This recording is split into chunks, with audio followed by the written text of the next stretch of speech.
ഇന്നാണ് മുംതാസിന്റെ കല്യാണം.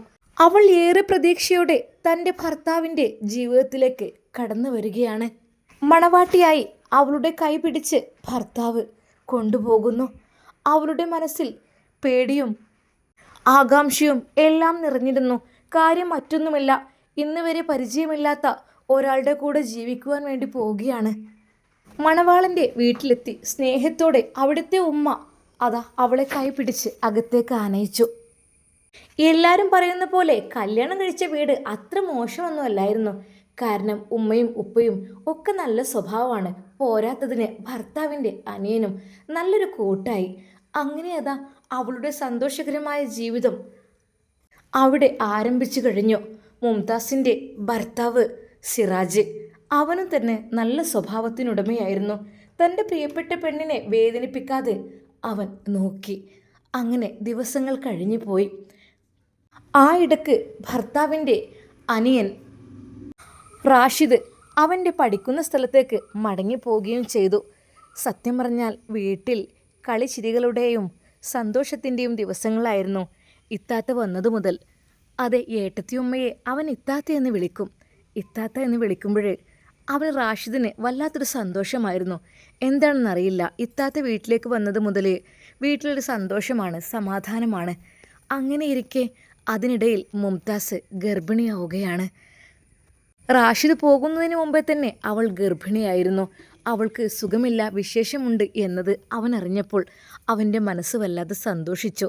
എന്നാൽ ആ ദിവസങ്ങളിൽ അവൻ ഇത്താത്തയോടായിട്ട് പറഞ്ഞു, ഇത്താത്ത, ഇനി ഞാൻ വരുമ്പോഴേ എനിക്ക് കളിപ്പിക്കാനേ ഒരാളെ കൂടെ കിട്ടുമല്ലോ അല്ലേ? അതേ മോനെ, ദുആ ചെയ്യേ. സന്തോഷത്തോടെ മുംതാസ് അവനോട് പറഞ്ഞു.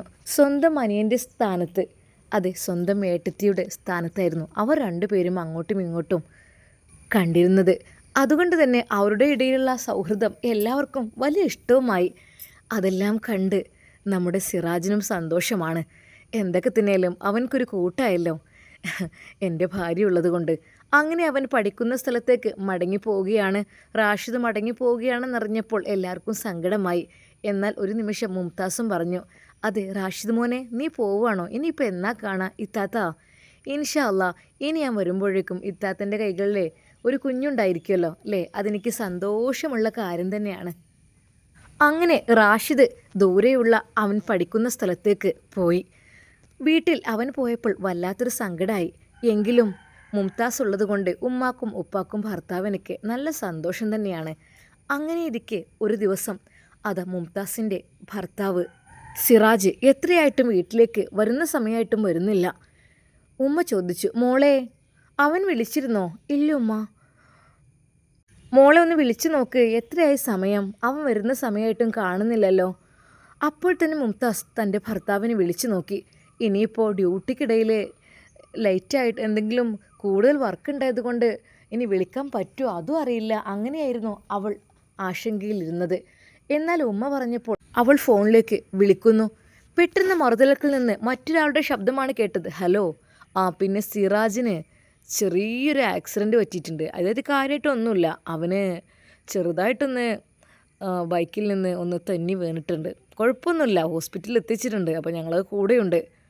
ഒരു നിമിഷം അവളുടെ കൈകളിൽ നിന്ന് ആ ഫോൺ താഴേക്ക് വീണു. മോളെ, എന്താ മോളെ പറ്റിയത്? ഉമ്മ, ഇക്കാക്ക് എന്തോ ഒരു ആക്സിഡൻറ്റ് സംഭവിച്ചിരിക്കുന്നു. മോളെ, എന്തൊക്കെയാണ് ഞാൻ കേൾക്കുന്നത്? അപ്പോൾ തന്നെ പിതാവിനെ ഉമ്മ വിളിച്ചു.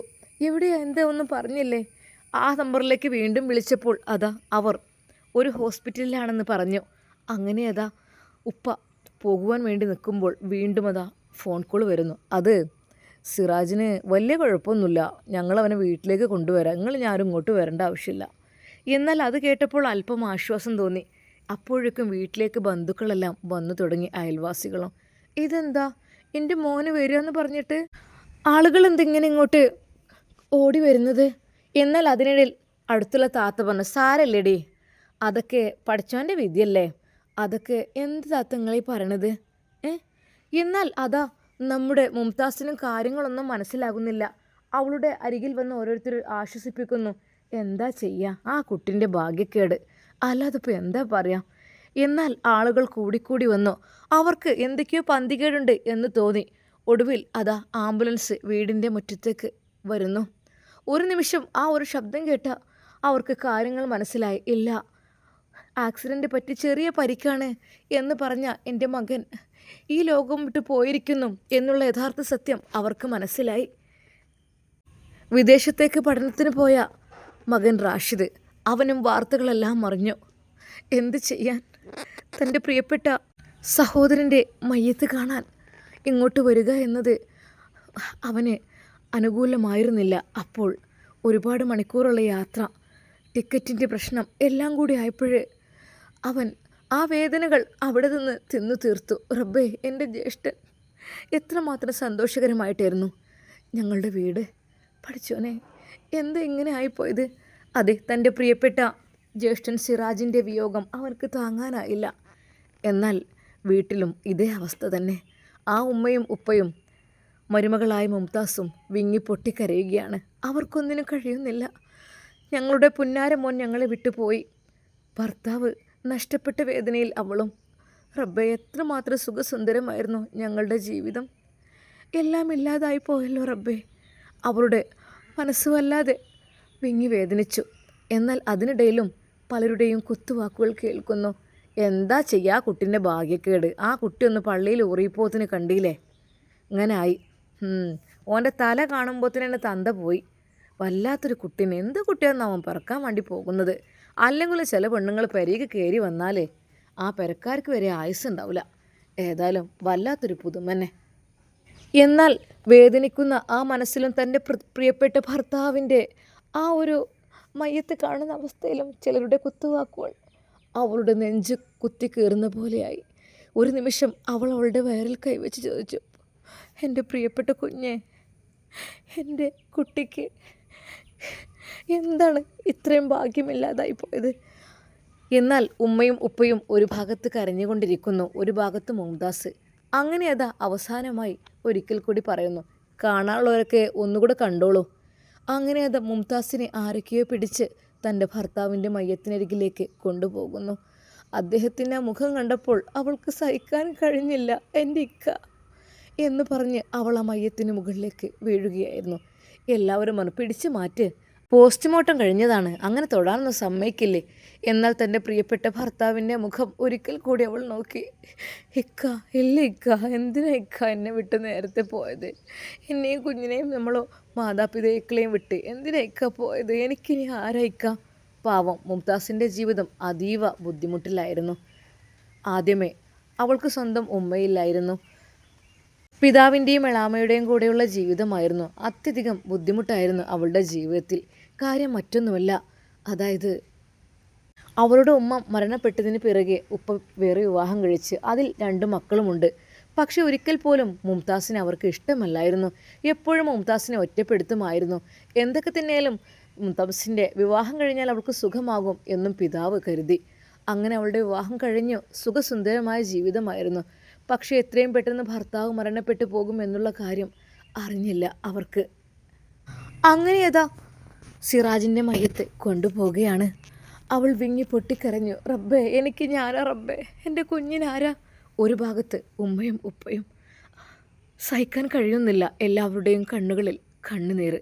അങ്ങനെ അതാ അവൻ്റെ മയ്യത്ത് കൊണ്ടുപോകുമ്പോൾ അവൾ ആ ജനലിലൂടെ ഒരിക്കൽ കൂടി നോക്കി. തൻ്റെ പ്രിയപ്പെട്ട ഭർത്താവിൻ്റെ മയ്യത്താണ് കൊണ്ടുപോകുന്നത്. റബ്ബേ, എനിക്കിനി ആരാ?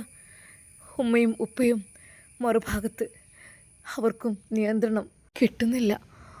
അവരുടെ ആ ഒരു സന്തോഷകരമായ ജീവിതത്തിൻ്റെ എല്ലാം അസ്തമിച്ചു പോകുന്ന പോലെ അവർക്ക് തോന്നി. അങ്ങനെ അതാ ആ രാത്രി കഴിഞ്ഞു. പിറ്റേ ദിവസവും അവരുടെ വീട്ടിൽ ശോകമൂകമായ അന്തരീക്ഷം.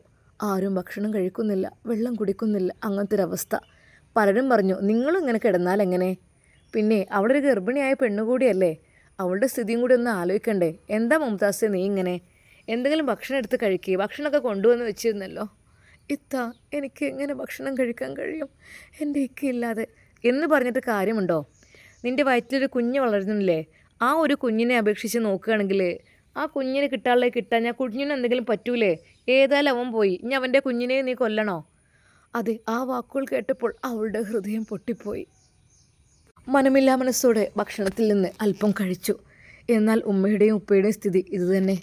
മോൻ റാഷിദ് വിളിക്കുന്നില്ല. വിളിച്ചാൽ തന്നെ വീട്ടിലെ അവസ്ഥകൾ ആലോചിച്ചിട്ട് അവന് ഒന്നിനും കഴിയാത്ത അവസ്ഥ. അതെ, ഒരു ഭ്രാന്തമാകുന്ന അവസ്ഥയായിരുന്നു. റബ്ബേ, ഇനി എന്തിനാണ് ഞാൻ ആ വീട്ടിലേക്ക് പോകുന്നത്? എൻ്റെ കൂടപ്പിറപ്പ് പോയല്ലോ എന്നുള്ള ചിന്തയിൽ റാഷിദും. അങ്ങനെ അതാ ദിവസങ്ങൾ കഴിഞ്ഞു പോകുന്നു. മുംതാസ് വളരെയധികം ദുഃഖത്തോടു കൂടി ആ വീട്ടിൽ തന്നെ കഴിയുകയാണ്. എന്നാൽ അതിനിടയിൽ ചില ആളുകൾ പറഞ്ഞു, മാപ്പിള മരിച്ച് 3 ദിവസമായിട്ടും പോയിട്ടൊന്നുമില്ലല്ലേ, ഇവിടെ തന്നെ നിൽക്കുകയാണ്. എന്നാലും ഗർഭിണിയാണ് ഓള്. ആ കുട്ടി എന്തൊരു കുട്ടിയാന്നാവാം, കുട്ടി ഇങ്ങോട്ട് ഭൂമിക്ക് വരുന്നോട് കൂടി തന്തനെ കൊണ്ടുപോയല്ലോ, അതും വലിയ ഒരു ഇടങ്ങാറ്. കുട്ടി എന്ത് ഭാഗ്യക്കേടുള്ള കുട്ടിയാന്നാവും. അല്ലെങ്കിൽ ചില പെണ്ണുങ്ങൾ കയറി വന്നാൽ അങ്ങനെ തന്നെ പരീത്തെ ഭാഗ്യമാണ് നഷ്ടപ്പെടുക. എന്തോരം നല്ല മട്ടത്തിൽ കഴിഞ്ഞിൻ്റെ തറവാടിരുന്നത്. എന്താ ഇപ്പം ചെയ്യുക? ഓരോരുത്തരും വന്ന് കയറിയാൽ പിന്നെ നാശം തന്നെ ആയിരിക്കും. അതെ, മുംതാസിൻ്റെ മുമ്പിൽ നിന്ന് പലരും അങ്ങനെ പറഞ്ഞു. അങ്ങനെ ഏതാ അവിടുത്തെ ആമിനമ്മയോട് ആളുകൾ, ചില സ്ത്രീകൾ ഇടയ്ക്കിടെ വന്ന് കാര്യം പറയുന്നു. പൊന്നാരൻ്റെ ആമിന, എന്താ നല്ല സുഖത്തിൽ കഴിഞ്ഞ വീടായിരുന്നില്ലേ നിങ്ങൾ? എന്തായിരുന്നു ഇപ്പോൾ ആ പെണ്ണ് വന്ന് കയറിയതോട് കൂടെ എൻ്റെ കഷ്ടകാലം തുടങ്ങിയെന്ന് പറയാം. നല്ലോണം നയിച്ചു കൊണ്ടുവന്നീനല്ലേനാ ഓന്, ഈ പെരീത്തെ ഒരു അത്താണിയല്ലേനാ ഓന്. ഓള് വന്നതോട് കൂടെ അങ്ങോട്ട് നഷ്ടപ്പെട്ടുല്ലേ അനക്കെൻ്റെ മോനെ. അങ്ങോട്ട് പറഞ്ഞയച്ചൂടടി, എന്തിനാ ഇവിടെ വെച്ചുകൊണ്ട് നിൽക്കണേ? എന്നാൽ ആമിനുമ്മ പറഞ്ഞു, അതിപ്പോൾ പറഞ്ഞിട്ട് കാര്യമില്ലല്ലോ, വിധിയല്ല എൻ്റെ കുട്ടിൻ്റെ, വിധിയാന്ന് പറഞ്ഞിട്ട് കാര്യമില്ല. ചില പെണ്ണുങ്ങൾ കയറി വന്നാലേ ഭയങ്കര പ്രശ്നമായിരിക്കും. ചില പെണ്ണുങ്ങൾ കയറി വന്നാൽ ആ വീട്ടിലത്തെ ഐശ്വര്യം നഷ്ടപ്പെടും. ഈ വീട്ടിലത്തെ ഐശ്വര്യം നഷ്ടപ്പെട്ടു എന്ന് പറഞ്ഞാൽ മതി. കാരണം ആ കുട്ടിൻ്റെ തല കണ്ടിട്ടില്ല, അപ്പോഴേക്കും ബാപ്പ പോയി. എന്തൊരവസ്ഥയാണിത്! ഈ വയസ്സായ നിങ്ങളൊക്കെ ഇവിടെ നിൽക്കുമ്പോഴാണുള്ള പ്രായം ഇല്ലാത്ത ആ പൊന്നു മോന് പോയത്. ആലോചിക്കാൻ കഴിയണില്ല. അവൻ്റെ സ്വഭാവവും കാര്യങ്ങളും. എൻ്റെ 2 മക്കളും അങ്ങനെ തന്നെയാണ്, റാഷിദും സിറാജും. 2 പേരും അങ്ങനെ തന്നെ, നല്ല മനുഷ്യത്തുള്ള മക്കളാണ്. എന്താ ചെയ്യുക? ആ കുട്ടീനൊന്ന് കാണാൻ പോലുള്ള വിധി ഉണ്ടായില്ല. വല്ലാത്തൊരവസ്ഥ തന്നെയാണിത്. ഇനി അതിനെക്കുറിച്ച് പറയണ്ട. ഉമ്മ പലപ്പോഴും അത് പറഞ്ഞു. എന്നാൽ അയൽവക്കത്തെ സ്ത്രീകളൊക്കെ വന്ന് ഇടയ്ക്കിടെ അത് പറഞ്ഞ് ബുദ്ധിമുട്ടിക്കുകയായിരുന്നു. അതെ, ആ പെണ്ണ് ഇനിയും ഇവിടെ വെച്ചുകൊണ്ടിരുന്നാലേ എന്തെങ്കിലുമൊക്കെ പറ്റും. ഇനി ഒരുത്തരും കൂടി ഉള്ളതാണ് ഇവിടെ റാഷിദ്. ഓൻ്റെ ഭാവി ജീവിതം നിങ്ങൾ കേടെടുത്തണോ? എന്നാൽ പലരുടെയും വാക്ക് അത് ഉമ്മയിൽ കൂടുതൽ ഭയമുണ്ടാക്കി. ഞാനിപ്പോൾ എന്താ ചെയ്യുക? ഓളോടെങ്ങനെ പോവുകയെന്ന് പറയാം. ഓൾക്ക് അവിടെ ഉമ്മയെന്നില്ലേ, ബാപ്പയുണ്ടല്ലോ. ബാപ്പയുണ്ട് അവൾക്ക്, പിന്നെ എളാമയുണ്ട്, മക്കളുണ്ട്. അവരുടെ കൂടെ ജീവിച്ചൂടെ? എന്തിനാണ് ഇവിടുത്തെ ഐശ്വര്യം നഷ്ടപ്പെടുത്താൻ വേണ്ടിയിട്ട് വീണ്ടും ഇവിടെ തന്നെ? ആ റാഷിദിനായിരിക്കും ഇങ്ങനത്തെ കേടുണ്ടാകുക. അതെ, ഇങ്ങനത്തെ പെണ്ണുങ്ങളൊക്കെ ഗുണമില്ല എന്ന് കണ്ടാൽ വേഗം ഒഴിവാക്കുക വേണ്ടത്, അല്ലാതെ ഇവിടെ നിൽക്കല്ല. എന്നാൽ അത് പലപ്പോഴും മുംതാസ് കേട്ടു. പഠിച്ചോനെ, ഞാൻ എന്ത് ചെയ്യാം? ഞാൻ എങ്ങോട്ട് പോകും? അവൾക്ക് അവളുടെ വീട്ടിലേക്ക് പോകുന്ന കാര്യം ഇഷ്ടമേ അല്ലായിരുന്നു.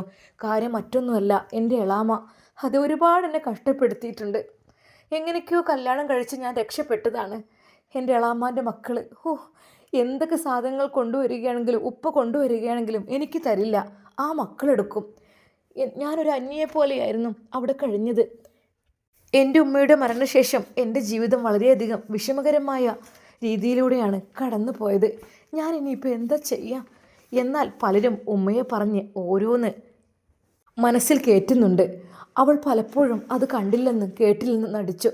അവൾ പഴയ പോലെ അവിടുത്തെ വീട്ടുജോലികളിലെല്ലാം ഏർപ്പെട്ടു തുടങ്ങി. അത് വയറ്റിൽ കുഞ്ഞ് വളരുന്നുണ്ട്. എന്താ ഇപ്പോൾ ചെയ്യുക? എന്നാൽ ഇടയ്ക്കിടെ അത് റാഷിദ് വിളിക്കാൻ തുടങ്ങി, ഉമ്മാക്കും ഉപ്പാക്കും. എന്നാൽ ഉമ്മ പറഞ്ഞു, പൊന്നാര മോനെ, എന്താ ഞാൻ ചെയ്യുക? ആളുകളൊക്കെ ഓരോന്ന് പറഞ്ഞു തുടങ്ങുന്നുണ്ട്. എന്തോ ഉമ്മ? ഒന്നുമല്ലേ, എനിക്ക് പറയാനുള്ളത് എന്താണെന്ന് വെച്ചാൽ, എൻ്റെ പൊന്നാര മോനെ, എല്ലാവരും പറയണത് നിൻ്റെ ഇത്താത്തെ ഇവിടെ നിർത്തിയാൽ ഇനി ഇവിടെ ബുദ്ധിമുട്ടായിരിക്കും. എന്തോ ഉമ്മ നിങ്ങളീ പറയുന്നത്? അതൊക്കെ ചിന്തിക്കാൻ പോകണ്ട. ആക്സിഡൻ്റായി ഏട്ടൻ മരിച്ചു എന്നുള്ളത് ശരി തന്നെയാണ്. പക്ഷെ ഒരിക്കൽ പോലും നമ്മൾ അങ്ങനെ ചിന്തിക്കാൻ പാടില്ല. ഒരാളാണ് ഒരാളുടെ ഭാഗ്യക്കേട് എന്നൊന്നും പറയാനേ പാടില്ല. പൊന്നു മോനെ, ഞാനല്ല പറയുന്നത്, ഇവിടുത്തെ നാട്ടുകാരാണ് പറയുന്നത്. ഞാനിപ്പോൾ എന്താ ചെയ്യുക? എനിക്കിപ്പോൾ എൻ്റെ ഒരു മോനെ കൂടെ നഷ്ടപ്പെടുത്താൻ കഴിയൂല. എല്ലാവരും പറഞ്ഞു അടുത്തത് നിങ്ങൾ 2ാമത്തെ മോനായിരിക്കും, അവനെങ്കിലും നല്ല ജീവിതം വേണമെന്നുണ്ടെങ്കിൽ ആ പെണ്ണിനെ ഒഴിവാക്കണം, ഓള് ദുശകുനാണ്. ചിലവർ വീട്ടിൽ വന്ന് കയറിയാലേ ആകെ അവിടെ പ്രശ്നമായിരിക്കും. അതെ, മനസ്സിന് സമാധാനം ഉണ്ടാവില്ല. എനിക്ക് മോനെ അങ്ങനെയൊക്കെ പറഞ്ഞിട്ട് ഇപ്പോൾ ഒരു സമാധാനം കിട്ടുന്നില്ല മോനെ. ഉമ്മ നിങ്ങൾ എന്തേ പറയുന്നത്? നമ്മളങ്ങനെ ഒരിക്കൽ പോലും പറയാൻ പാടില്ല. ഉമ്മ നമ്മൾ ചിന്തിക്കാൻ പോലും പാടില്ല. പാവമാണ് ഇത്താത്ത. നിനക്കെന്താണ് എത്ര ഖേദം? എനിക്കെൻ്റെ കുഞ്ഞിനെ നഷ്ടപ്പെട്ടത് അവളെ കൊണ്ട്. ഉമ്മ ഒരിക്കലും അങ്ങനെ പറയരുത്. നമ്മൾ അള്ളാഹുവിൽ വിശ്വസിക്കുന്ന ആളുകളാണ്. ഓരോരുത്തരെ പറയുന്നത് കേട്ടിട്ട് എന്നാൽ മകൻ എത്ര പറഞ്ഞിട്ടും ഉമ്മാക്ക് അത് ചെവി കൊണ്ടില്ല. എന്തൊക്കെ തന്നെയാലും മുംതാസിനോട് കാര്യങ്ങളൊന്ന് പറയണം. അവൾ ഇവിടെ നിന്ന് ഇറക്കി വിടണം. അത് അവൾ ആ വീട്ടിലെ പണികൾ മുഴുവൻ ചെയ്യുന്നുണ്ട്, ഉമ്മയും ഉപ്പയും നോക്കുന്നുണ്ട്. പക്ഷെ എന്തിതാക്കിയിട്ടും ഞങ്ങളെ മകൻ പോയില്ലേ, അവൾ കൊന്നില്ലേ, അതായിരുന്നു ആ ഉമ്മയുടെയും ഉപ്പയുടെയും മനസ്സിൽ. എന്നാൽ ഉപ്പ ഒന്നും മിണ്ടിയിരുന്നില്ല. ഉമ്മയാണെങ്കിൽ സങ്കടം കൊണ്ട് ഓരോന്ന് പുലമ്പുകയായിരുന്നു അയൽവക്കക്കാരുടെ വാക്കുകളെല്ലാം കേട്ട്. അങ്ങനെ ഉമ്മ ആ ദിവസം മുംതാസിനോട് അത് പറയുന്നു. മുംതാസ് അന്ന് ചോറും കറികളും എല്ലാം ഉണ്ടാക്കി അടിച്ചു വാരലും തുടക്കലും എല്ലാം കഴിച്ച് അവൾ കുളിക്കുവാൻ വേണ്ടി ബാത്റൂമിലേക്ക് പോകാൻ നിൽക്കുമ്പോൾ ഉമ്മ വിളിച്ചു, മുംതാസേ. ഒരു നിമിഷം അവൾ തിരിഞ്ഞു നോക്കി. ആ ഉമ്മ, എന്താ? ഉമ്മക്ക് ചുടുവെള്ളം എന്തെങ്കിലും? വേണ്ട, ഞാൻ ഒരു കാര്യം പറയണം എന്നോട്. ഇജ്ജ് വെറുപ്പൊന്നും കരുതരുത്, പക്ഷേ ഞങ്ങൾ രണ്ടാമത്തെ മകനെ നഷ്ടപ്പെടുത്താൻ ആവൂല. എന്തോ ഉമ്മ നിങ്ങൾ പറയുന്നത്? അതായത് ഇജ്ജ് ഇവിടുന്ന് പോകണം. ഇനി ഇവിടെ നിന്നാൽ ഇനി ഈ വീട്ടിൽ എന്തെങ്കിലും ആപത്ത് വരും. എല്ലാവരും അതാണ് പറയുന്നത്. അതുകൊണ്ട് എനിക്ക് പേടിയുണ്ട്. എനിക്ക് അതിനോട് സ്നേഹമില്ലായിട്ടല്ല, പക്ഷേ എല്ലാവരും പറഞ്ഞു ഇജ്ജ് വന്നതിൻ്റെ ശേഷമാണ് ഇവിടുത്തെ ഐശ്വര്യം നഷ്ടപ്പെട്ടത് എന്നാണ്. കാരണം ഒരിക്കൽ പോലും ഈ വീട്ടിൽ സമാധാനക്കേടുണ്ടായിട്ടില്ല. പക്ഷേ ഇന്ന് എനിക്കിവിടെ ജീവിക്കാൻ പറ്റാത്ത അവസ്ഥയാണ്. ഒരു പക്ഷേ നീ ഒന്ന് പോയി കഴിഞ്ഞാൽ ഈ വീട്ടിൽ സമാധാനവും സന്തോഷവും ഉണ്ടാവുമെങ്കിൽ അതല്ലേ നല്ലത്. ആലോചിച്ചിട്ട് വിഷമമുണ്ട്. എൻ്റെ മോൻ്റെ കുഞ്ഞൻ്റെ വയറ്റിലുമുണ്ട്. പറഞ്ഞിട്ടെന്താ, നീ പൊയ്ക്ക ഇവിടുന്ന്. ആളുകളൊക്കെ ഇന്നിങ്ങനെ ഓരോന്ന് പറയാണ്. എന്നാൽ ഒരു നിമിഷം അവൾ ഞെട്ടിപ്പോയി. എന്ത് ചെയ്യണമെന്നറിയാത്ത അവസ്ഥ. അവളുടെ കൈകാലുകൾ കുഴഞ്ഞു. അവൾ കണ്ണീരോടെ ബാത്റൂമിലേക്ക് കയറി. അതെ, അവൾ കുളിക്കുമ്പോൾ കുളിക്കുന്ന വെള്ളത്തിലേറെ കണ്ണീരായിരുന്നു. കണ്ണീരിൻ്റെ ചുടുകണങ്ങൾ അവളുടെ ശരീരത്തിലൂടെ ഒഴുകി. അവൾക്ക് എന്ത് ചെയ്യണമെന്നറിയാത്ത അവസ്ഥ. റബ്ബേ, വീണ്ടും ഞാൻ ആ നരകത്തിലേക്ക് പോവുകയോ? അതെ, എന്നെ അത്രക്കും ബുദ്ധിമുട്ടാക്കിയ, പീഡിപ്പിച്ച എൻ്റെ വീട്ടിലേക്ക്. എൻ്റെ ഉപ്പ പാവമാണ്, ഉപ്പയുടെ സ്ഥിതി ഇപ്പോൾ മോശവുമാണ്. പക്ഷേ എളാമയാണ് ഇപ്പോൾ ഭരിക്കുന്നത്. എളാമയുടെ അടുത്തേക്ക് പോവുകയെന്ന് വെച്ചാൽ എന്താ ഞാൻ ചെയ്യുക? അവൾ മനമില്ല മനസ്സോടു കൂടെ എന്ത് ചെയ്യണമെന്നറിയാത്ത അവസ്ഥയിൽ നിൽക്കുകയാണ്. കുളി കഴിഞ്ഞിറങ്ങി. എന്നാൽ ഉമ്മ അവളെ നോക്കുന്നു. ഇവൾ മാറ്റിടം പോകണമെന്നില്ലേ?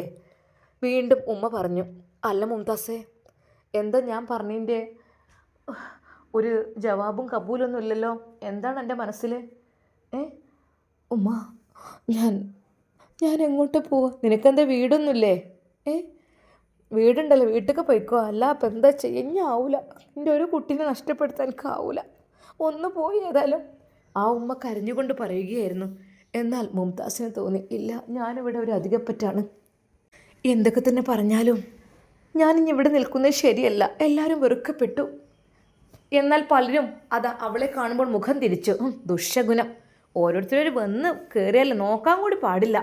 എന്നാൽ ഒരു കുഞ്ഞിനെയും കൊണ്ട് ഒരു താത്ത അങ്ങോട്ട് വന്നു. കുഞ്ഞിനെ കണ്ടപ്പോൾ അവൾ സ്നേഹത്തോടെ കുഞ്ഞിനെ നേരെ കൈ നീട്ടി. പെട്ടെന്ന് അവർ പറഞ്ഞു, എൻ്റെ കുട്ടിയെ നേരക്കി വരല്ലേ. അന്നെ കണ്ടോടം മുതൽ, എൻ്റെ തല കണ്ടോടം മുതൽ ഇവിടെ എടങ്ങാറ് മുസീബത്താണ്.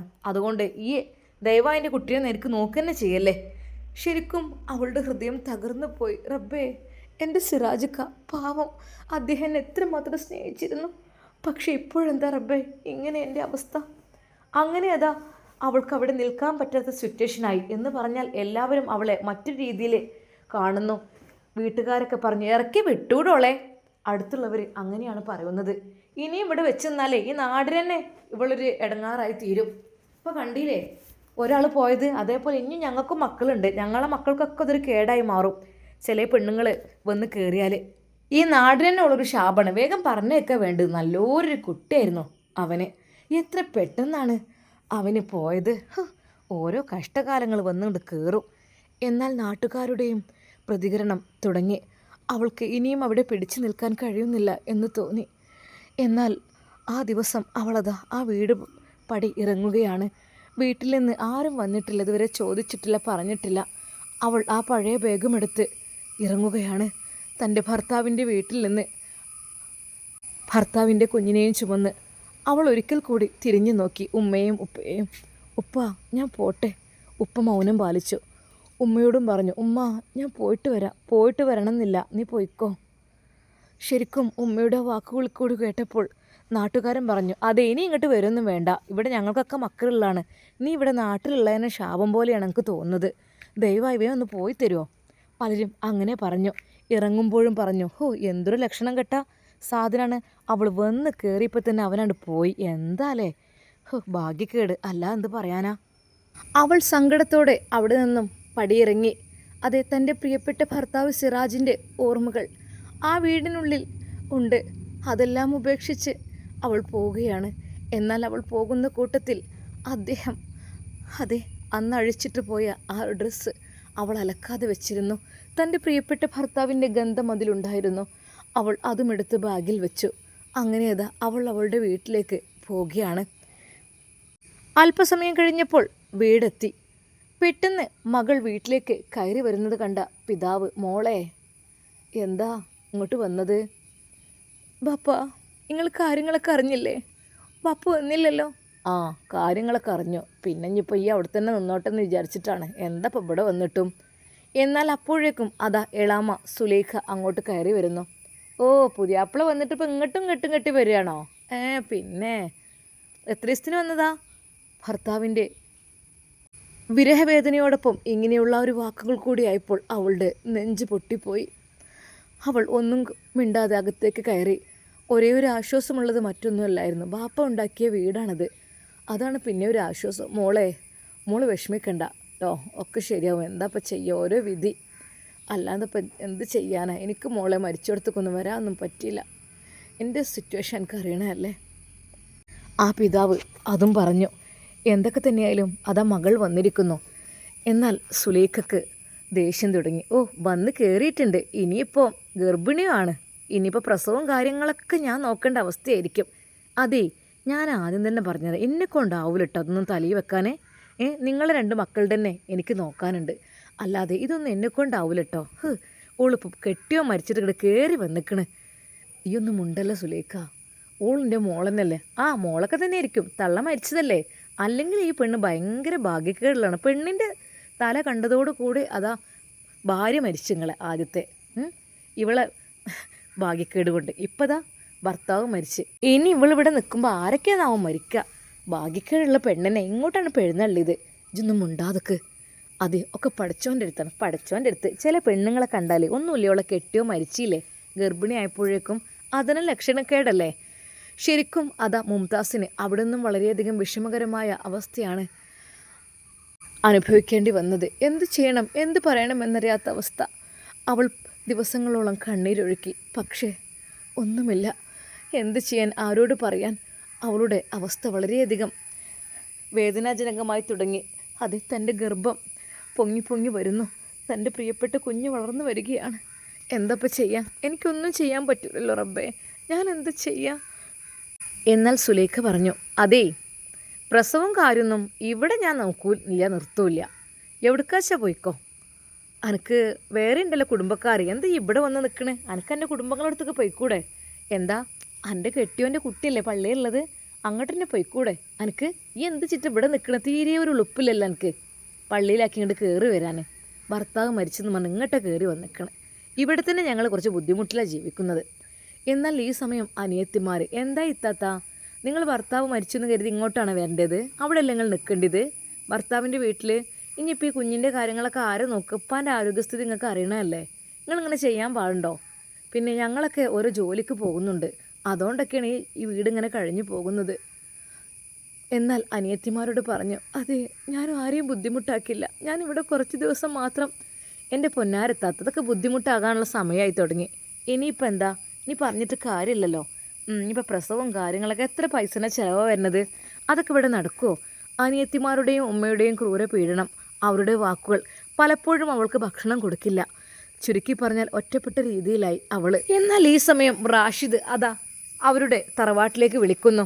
വാമിനി ഉമ്മ ഫോൺ എടുത്തു. ഹലോ ആ ഉമ്മ, എന്തൊക്കെയുണ്ട് മോനെ, സുഖം തന്നെ, എന്താ പറയുക സുഖം, നമ്മുടെ ജീവിതത്തിന് സുഖമൊക്കെ പോയില്ലേ, ആ നെറി കെട്ടവൾ കയറി വന്നതോടുകൂടി എല്ലാം പോയി, സുഖവും സമാധാനം പോയി, എന്താ ചെയ്യുക ഉമ്മ, അങ്ങനെ പറയില്ല ഉമ്മ, നിങ്ങൾ അതൊക്കെ പഠിച്ചോൻ്റെ വിധിയല്ലേ, എല്ലാം പഠിച്ചോൻ്റെ വിധിയെന്ന് വിചാരിച്ച് നിൽക്കാൻ പറ്റുമോ. അല്ല എന്നിട്ട് ഇത്താത്ത എവിടെ, വാക്കിഞ്ഞ് മിണ്ടി പോരുത്, ഇത്താത്ത എവിടെ ഉമ്മ, എന്തെങ്കിലും ഓളെ ഞാൻ ഇറക്കി വിട്ടു. അല്ല എന്താ, നാട്ടുകാർ മുഴുവൻ വരെ ഓൾ ഇവിടെ എന്നാൽ ഈ നാടിന് തന്നെ കേടാണെന്ന്. ലാസ്റ്റ് ഇറക്കി വിട്ടു. അല്ല അപ്പം എന്താ ചെയ്യുക, അങ്ങനെ തോളിൽ വെച്ച് കൊണ്ട് നിൽക്കാൻ പറ്റുമോ? ഉമ്മ ഇത്തത്ത് ഗർഭിണിയല്ലേ? ആയിരിക്കാം, അതിനെന്താ, എവിടെയെങ്കിലും പോയി പ്രസവിച്ചോട്ടെ, എനിക്കിപ്പോൾ എന്താ, എൻ്റെ മോനോള് കൊന്നിക്കണ്. ഉമ്മ നമ്മളൊരിക്കലും അങ്ങനെ ചെയ്യുന്നത് ശരിയല്ലല്ലോ. അത് നമ്മുടെ ഇക്കാൻ്റെ കുഞ്ഞല്ലേ, അവരുടെ വയറ്റിലുള്ളത്. നമ്മൾ ഇക്കയോട് ചെയ്യുന്ന ഒരു വലിയൊരു മോശ പ്രവൃത്തിയല്ലത്. ഇക്കാൻ്റെ കുഞ്ഞ് നമ്മളെ കൂടി കുഞ്ഞല്ലേ. എന്താ ഉമ്മ നിങ്ങളീ ചെയ്തത്? ജിന്നോട് അതിനെക്കുറിച്ചൊന്നും പറയണ്ട. എനിക്ക് മടുത്തക്കണ്. എല്ലാവരുടെയും വാക്കും പറച്ചിലും എല്ലാം കൂടി കേട്ട് ഞാൻ അത് ഇടങ്ങാറയിക്കണ്. ഇനിയൊന്നും പറയല്ലേ, ഓള് പൊയ്ക്കണ്. എങ്ങോട്ട്? ഓളെ വീട്ടിൽ പോയിക്കാരം. അല്ല അപ്പം എന്താ, ഞാൻ പോയി ചോദിച്ചറിഞ്ഞെടുക്കുക. ഉമ്മയുടെ മാനസിക നില തന്നെ ആകപ്പാട് തെറ്റിയ പോലെയായിരുന്നു. എനിക്കൊരു സമാധാനമല്ല, എല്ലാം പോയി.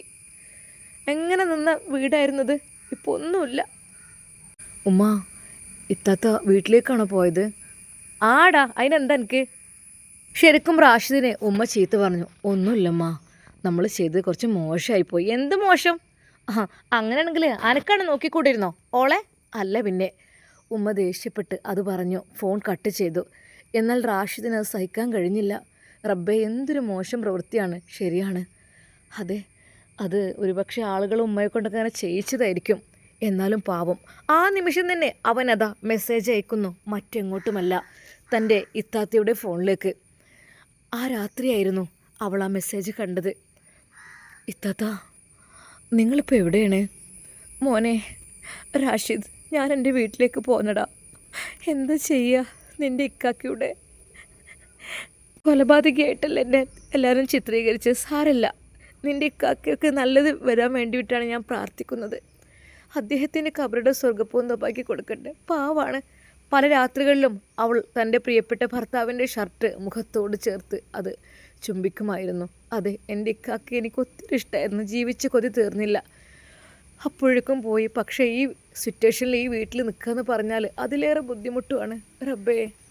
ഇത്താത്ത, പിന്നെ നിങ്ങൾ വീട്ടിലേക്ക് പോയല്ലേ?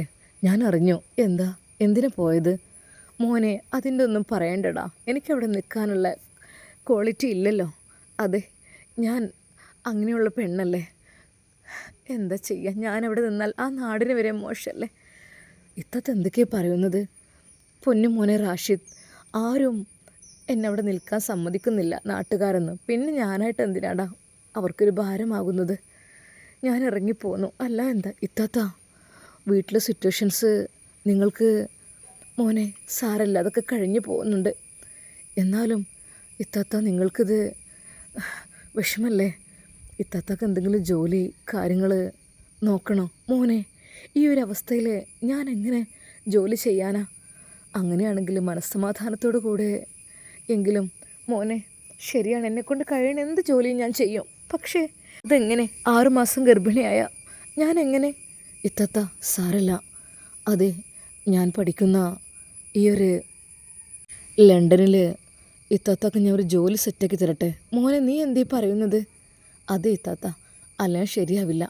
കാരണം എല്ലാവരുടെയും ആട്ടും തുപ്പും കൊണ്ട് നാട്ടിൽ നിന്ന് നിൽക്കണ്ട, ആരും അറിയണ്ട. മോനെ, ഈ വീട്ടിൽ നിന്ന് എല്ലാവരും എന്നെ ഒഴിവാക്കാൻ നിൽക്കുകയാണ്. ഞാൻ പിടിച്ചു നിൽക്കണം. എനിക്കൊരിടമില്ലടാ ചായാനെ. അവിടുന്നും ഇവിടുന്നും എനിക്ക് കുത്തുവാക്കുകളും വേദനിപ്പിക്കലുമാണ്. ഞാൻ എന്താ ചെയ്യേണ്ടത്? ഇത്താത്ത, നിങ്ങൾ പോരെ, അത് നിങ്ങൾക്ക് ഞാൻ അവിടെ ഒരു ജോലി സെറ്റാക്കി തരാം. മോനെ, ജോലി ചെയ്യാൻ എനിക്ക് കഴിയോ? അതൊന്നും സാരല്ല, നിങ്ങൾ വന്നാൽ മതി. എന്നാൽ ഈ സമയം തൻ്റെ കൂട്ടുകാരനെ വിളിച്ച് കാര്യങ്ങളെല്ലാം പറഞ്ഞു. എന്നാൽ കൂട്ടുകാരൻ അതാ നേരെ അവളുടെ വീട്ടിലേക്ക് ചെന്നു. അവളുടെ പാസ്പോർട്ടിൻ്റെ കാര്യം, വിസയുടെ കാര്യം അതെല്ലാം റെഡിയാക്കുവാൻ. അങ്ങനെ അവൾ പാസ്പോർട്ട് എടുത്തു. എന്നാൽ എളാമയും മക്കളും എന്താ ഗൾഫിക്ക് പോകാനുള്ള പുറപ്പാടാണോ? പോവാനല്ല, ഇവിടെ നിൽക്കന്നെ വേണ്ട. എന്തിനാന്നാവും പോകുന്നത്? പിന്നെ അങ്ങനെ ഏതാ അവളുടെ പാസ്പോർട്ട് കിട്ടി, വിസയുടെ കാര്യങ്ങളെല്ലാം റെഡിയായി. എന്നാൽ അവളുടെ അനിയത്തിമാർക്ക് അസൂയയോടെ നോക്കി. എങ്ങോട്ടാണ് നമ്മൾ പോകുന്നത്? ലണ്ടനിലേക്കോ? ഉപ്പ, എനിക്ക് ലണ്ടനിലേക്കൊന്ന് പോകണം.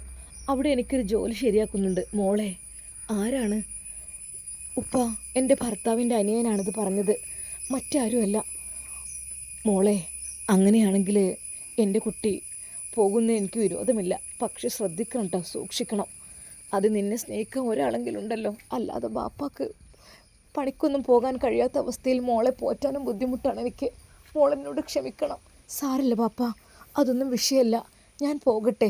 അങ്ങനെ 6 മാസം ഗർഭിണിയായ അവൾ നിർദ്ദേശങ്ങൾക്കനുസരിച്ച് എയർപോർട്ടിലെത്തി. അങ്ങനെ അവൾ ഗൾഫിലേക്ക് പറക്കുകയാണ്. ലണ്ടനിലേക്കുള്ള ആ ഒരു ബഹുദൂര യാത്ര. എന്നാൽ ഫ്ലൈറ്റ് ഇറങ്ങുന്ന സമയം നമ്മുടെ റാഷിദ് അവിടെ കാത്തിരിക്കുന്നുണ്ടായിരുന്നു അവളെ. തൻ്റെ പ്രിയപ്പെട്ട ഇത്താത്ത ഇറങ്ങി വരുന്നത് കണ്ടപ്പോൾ അവൻ്റെ കണ്ണുകൾ നിറഞ്ഞു.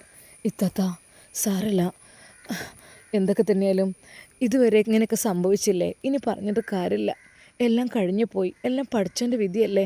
എന്നാൽ റാഷിദിനെ കണ്ടപ്പോൾ അവൾ വിതുമ്പി കരയുകയായിരുന്നു. ശരിക്കും റാഷിദിനെ കണ്ടപ്പോൾ തൻ്റെ ഭർത്താവിനെ പോലെയാണ് അവൾക്ക് തോന്നിയത്.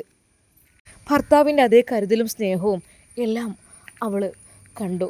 അതെ, എൻ്റെ അനിയനാണ്, എൻ്റെ പൊന്നനിയൻ. അങ്ങനെ അവൻ്റെ റൂമിലേക്ക് അവളെ കൊണ്ടുപോകുന്നു.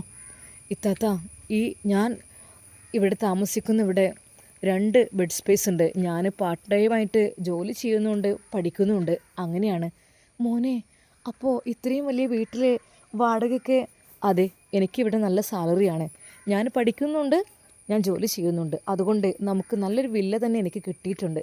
ഇത്താത്ത, ഇനി മുതൽ ഇവിടെ നിന്നോളൂ കേട്ടോ. എനിക്കാണെങ്കിൽ ഒരു ആളായും ചെയ്തു എന്ന് വെച്ചാൽ അങ്ങനെയല്ല, എനിക്കെൻ്റെ ഏട്ടത്തിയുടെ സ്ഥാനത്ത് എൻ്റെ പെങ്ങളുടെ സ്ഥാനത്താണ് ഞാൻ ഇത്താത്തയെ കാണുന്നത്. അങ്ങനെ അവൻ്റെ വാക്കുകൾ കേട്ടപ്പോൾ വല്ലാത്തൊരു ആശ്വാസം തോന്നി, വല്ലാത്തൊരു സമാധാനം തോന്നി. അങ്ങനെ ലണ്ടനിലെ ആ വില്ലയിൽ താമസിക്കുന്നു.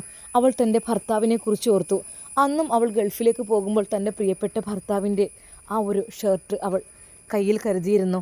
അങ്ങനെ അനിയൻ വന്നു. വരുമ്പോൾ കയ്യിൽ ഫുഡും കാര്യങ്ങളൊക്കെ ആയിട്ടാണ് വന്നിട്ടുള്ളത്. എല്ലാം പാർസലാണ്.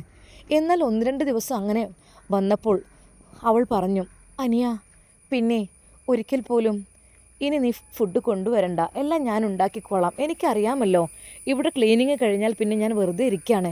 ഫുഡ് ഉണ്ടാക്കാനുള്ള കാര്യങ്ങൾ ഇവിടെ ഒന്നുമില്ല. ഞാൻ നോക്കി, എന്തെങ്കിലും അരിയും സാധനങ്ങളും വെജിറ്റബിൾസൊക്കെ കൊണ്ടുവന്നാൽ ഞാൻ ഫുഡ് ഉണ്ടാക്കിക്കോളാം. എന്നും പുറത്തുനിന്ന് നീ ഫുഡ് വേണ്ടല്ലോ.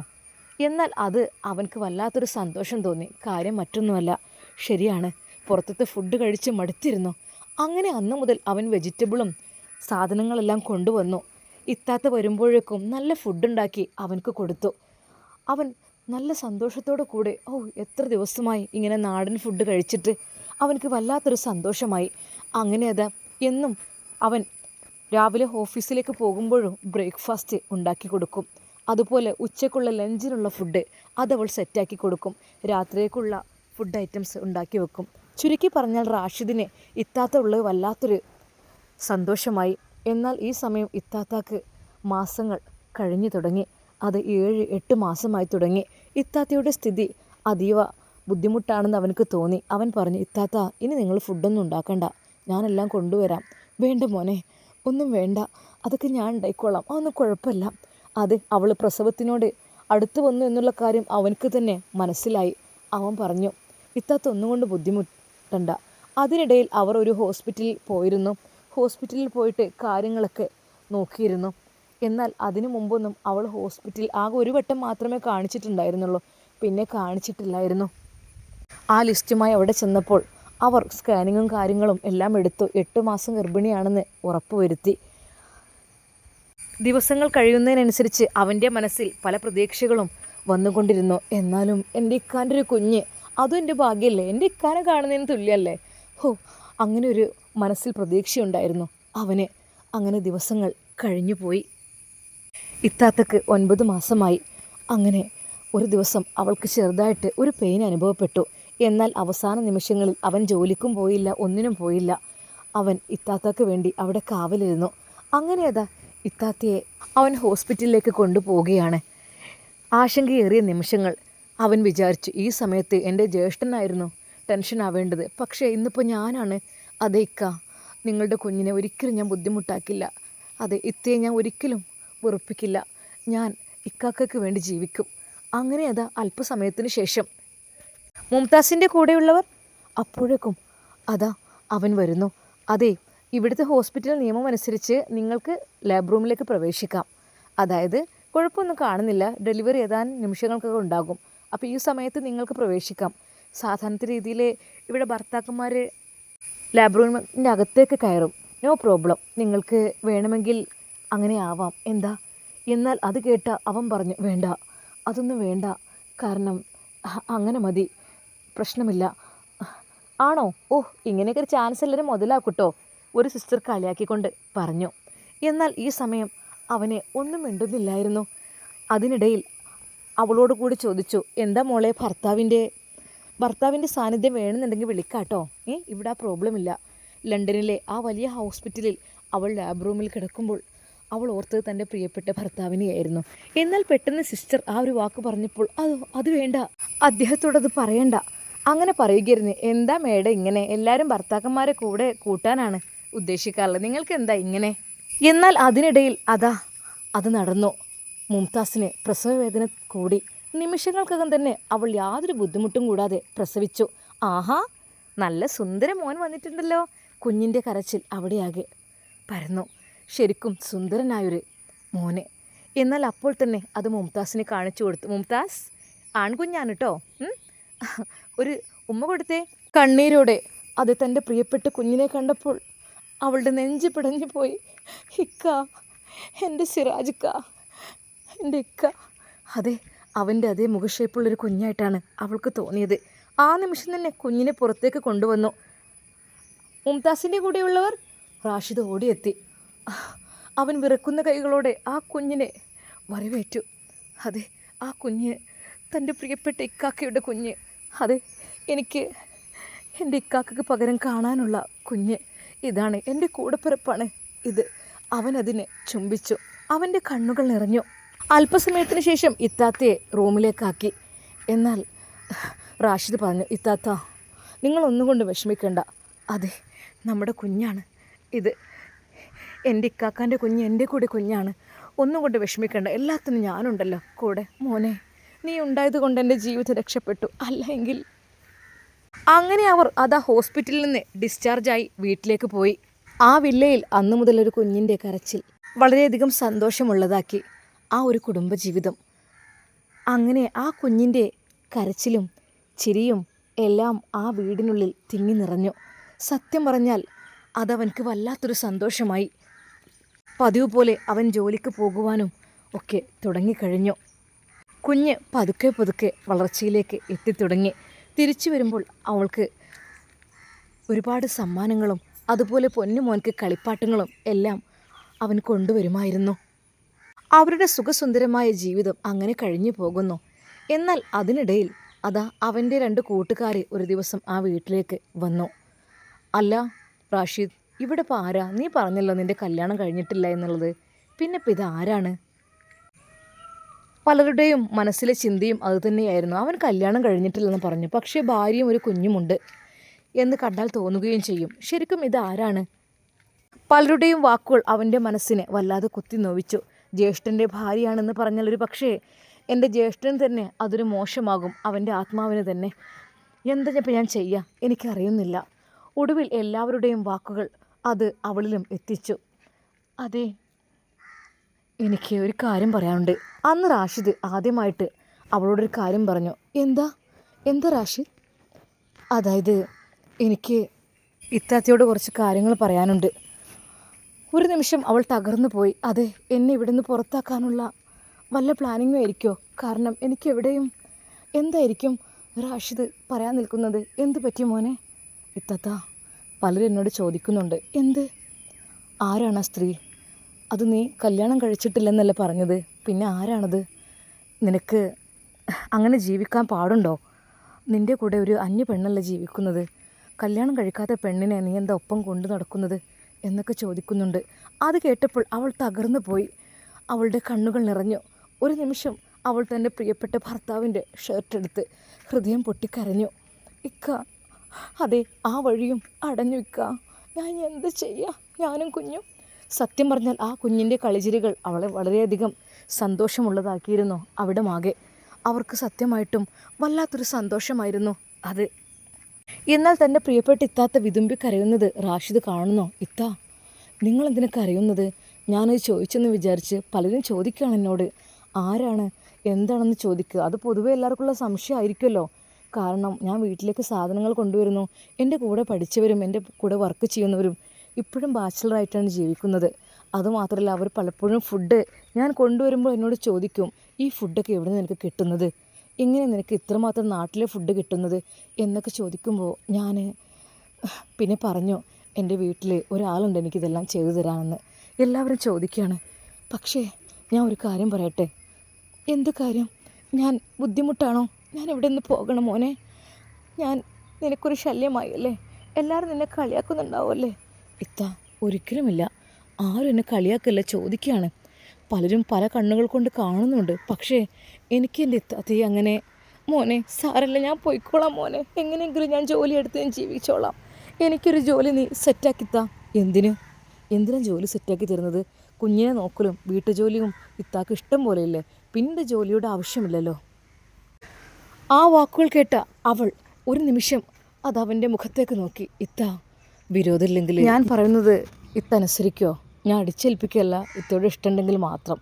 എന്നാൽ അതിനിടയ്ക്ക് അതാ ഉമ്മയുടെ ഫോൺ വരുന്നു. അവൻ ഫോൺ എടുത്തു. ഹലോ, എന്താ എൻ്റെ അവസ്ഥ? ഈ അവിടെ ഇങ്ങനെ നിൽക്കുകയാണോ?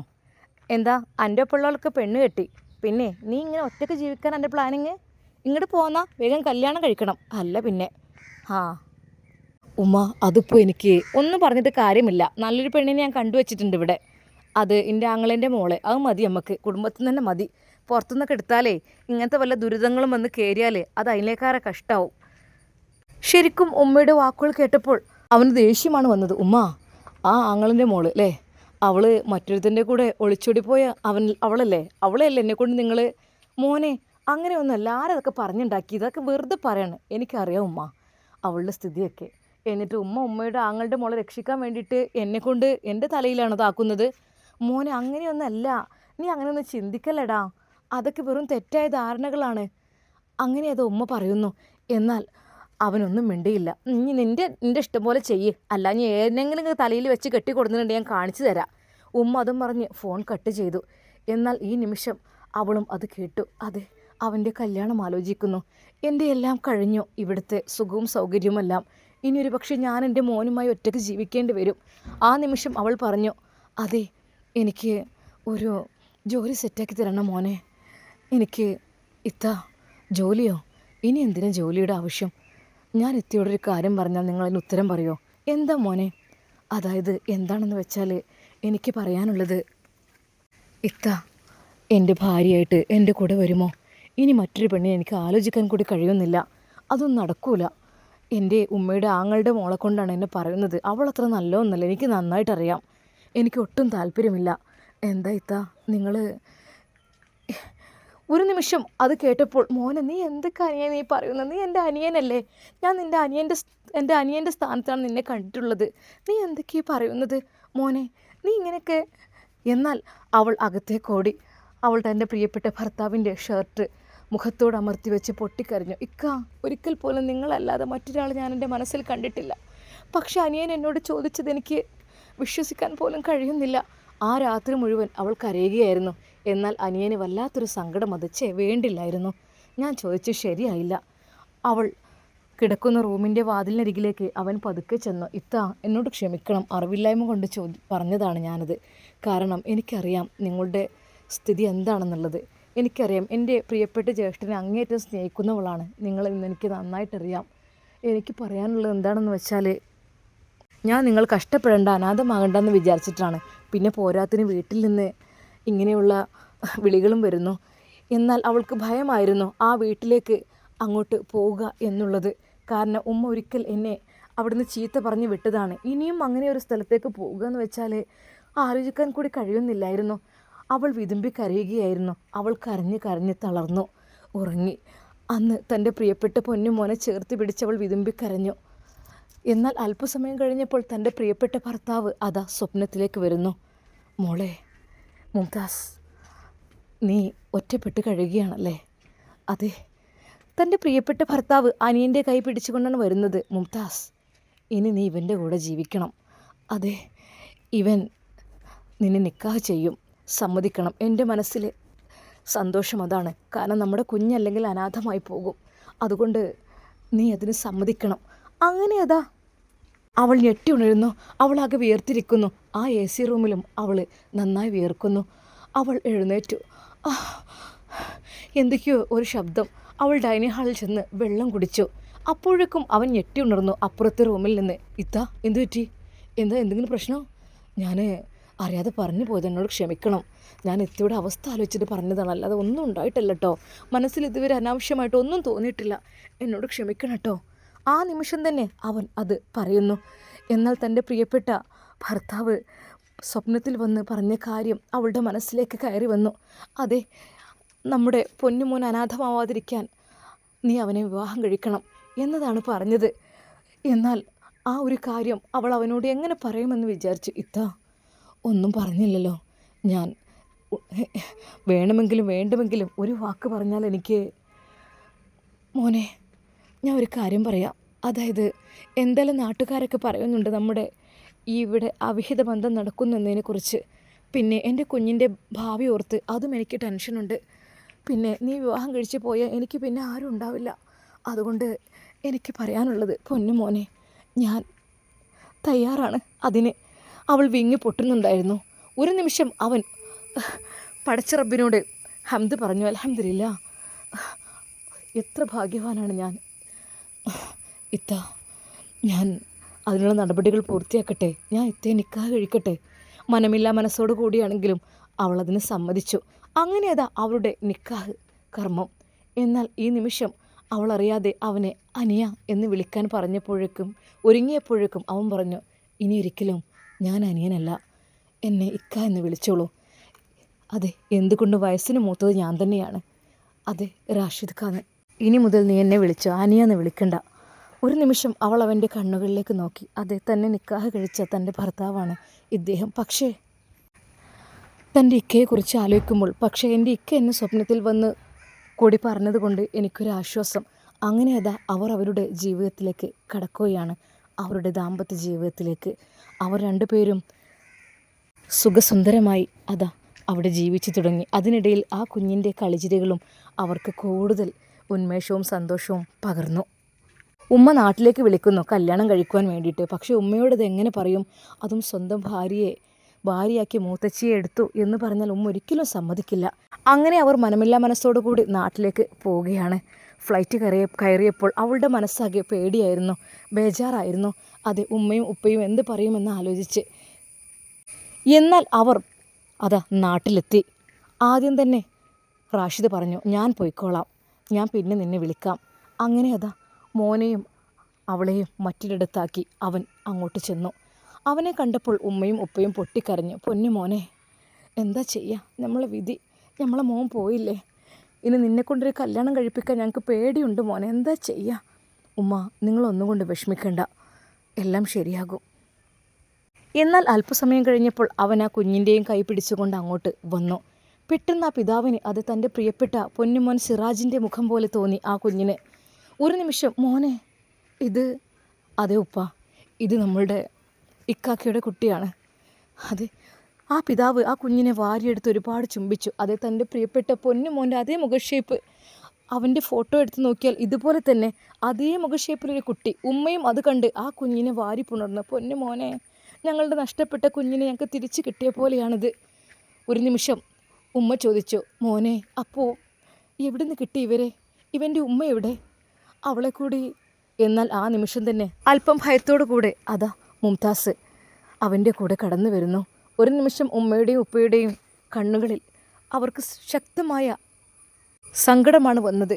മോളെ ക്ഷമിക്കണം, അറിയാതെ നീ പോയതിനു ശേഷം മോളെ, ഈ വീടൊട്ടും സുന്ദരമല്ല. ആ കുഞ്ഞിൻ്റെ ഓടിക്കളിക്കലുകളും കളിച്ചിരികളും ആ വീട്ടിലും സന്തോഷം പകർന്നു. എന്നാൽ ഒരു നിമിഷം പോലും അവരറിഞ്ഞില്ല എൻ്റെ പൊന്നുമോൻ ഇവർ വിവാഹം കഴിച്ചിട്ടുണ്ട് എന്നുള്ളത്. ഭാര്യ ഭർത്താക്കന്മാരായിട്ടല്ലായിരുന്നു അവരവിടെ ആ ദിവസമൊന്നും കഴിഞ്ഞത്. എന്നാൽ ഉപ്പ ഉമ്മയോടൊരു കാര്യം പറഞ്ഞു.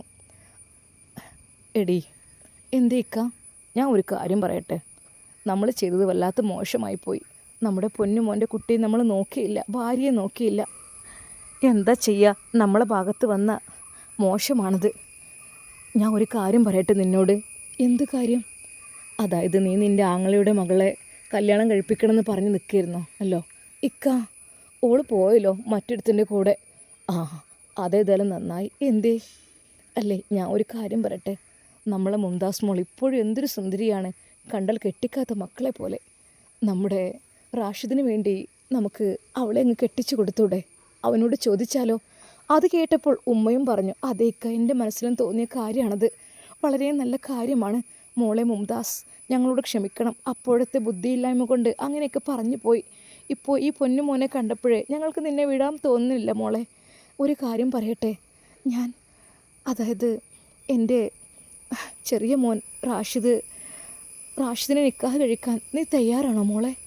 ഒരു നിമിഷം അവളുടെ കണ്ണുകൾ നിറഞ്ഞു. ഉമ്മ. എന്നാൽ അപ്പോഴേക്കും അതാ റാഷിദ് വന്നു.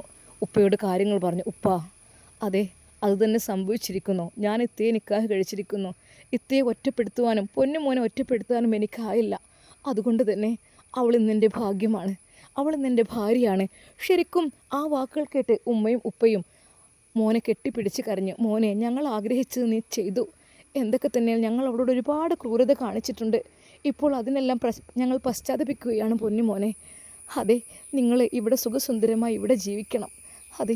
അതാണ് ആശ്വാസം. മക്കളില്ലാത്ത ജീവിതം ആലോചിക്കാൻ കൂടി കഴിയുന്നില്ല ഞങ്ങൾക്കിവിടെ. എന്തായാലും മോൻ നല്ല തീരുമാനമാണ് എടുത്തത്. അങ്ങനെയതാ ആ വീട്ടിൽ വലിയൊരു പാർട്ടി നടക്കുകയാണ്. കാര്യം മറ്റൊന്നുമല്ല, അതെ, രണ്ടാമത്തെ മകൻ റാഷിദ് തൻ്റെ ജ്യേഷ്ഠൻ്റെ ഭാര്യ വിവാഹം കഴിച്ചു എന്നുള്ള ആ ഒരു സൽക്കാരം എല്ലാവരും അവിടേക്ക് ഒഴുകിയെത്തി. അവരുടെ കല്യാണം അതിമനോഹരമായിട്ട് അതാ അവിടെ വെച്ച് നടക്കുന്നു. കൂടെ ആ പൊന്നുമോൻ്റെ കിളിക്കൊഞ്ചലുകളും ആ തറവാടിൻ്റെ മുറ്റത്തെ കൂടുതൽ മനോഹരമാക്കി. എല്ലാവരും ആട്ടിയൊടിച്ച മുംതാസ് ഇന്ന് ആ വീട്ടിലെ ചെറിയ മകൻ്റെ ഭാര്യയായി അവിടെ സന്തോഷത്തോടെ കഴിയുകയാണ്.